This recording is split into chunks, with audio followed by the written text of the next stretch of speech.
Wah gila, ini gila sih. Gila sih Rexus sih. Nama gamepad ini Daxa Azoth, dan untuk di harganya gue cukup kaget ketika tahu kalau gamepad ini punya fitur yang baru banget diimplementasiin sama FlyDigi, yaitu fitur analog tension adjuster, di mana fungsinya itu bisa diputer buat ngatur intensitas tegangan analog kita. Jadi kalau kalian lebih suka analog yang lebih enteng bisa, kalau suka analog yang agak berat juga bisa. Anyway, sebelum gue bahas fitur lain, gue mau bahas dulu soal ergonomisnya, di mana si Daxa Azoth ini pakai bentuk dan orientasi Xbox. Jadi secara ergonomis pastinya familiar banget gitu kan. Di bagian belakangnya juga ada 2 back button dan gripnya juga bertekstur gitu. Secara build quality juga very solid, nggak ada bagian yang creaking ataupun kendor di dalam gamepadnya. Dan mungkin tadi gue sebut kalau dia itu pakai orientasi Xbox, itu mungkin nggak sepenuhnya bener sih. Karena kalau tuas yang ada di bawah face buttonnya digeser, orientasi face buttonnya berubah jadi Nintendo cuy. Yes, jadi ini salah satu fitur yang ada di Daxa Azoth, di mana dia ada quick switch antara layout AXBY-nya Xbox sama Nintendo, dan yang uniknya itu nggak cuma tombol dan LED-nya aja yang berubah, tapi secara fungsi juga berubah gitu. Untuk tombol-tombol yang ada di Daxa Azoth ini rata-rata masih pakai membran ya, yang udah pakai mechanical micro switch cuma bumper sama triggernya aja kalau lagi pakai trigger lock. Di padnya juga cukup enak buat dipakai, plus dia bisa diganti juga bentuknya kalau kalian kurang suka sama yang bentuk bulat gitu kan.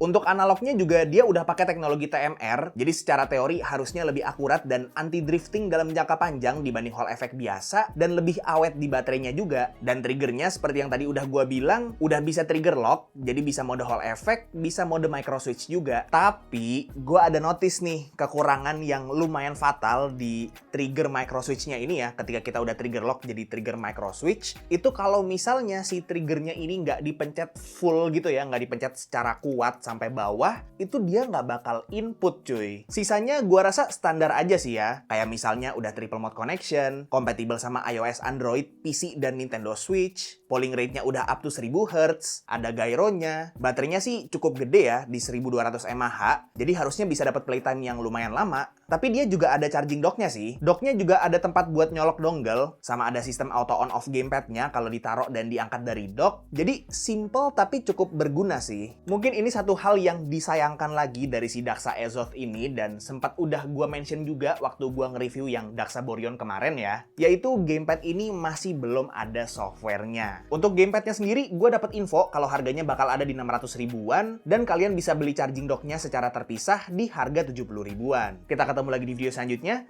It's me, Tommy, and as always, peace out.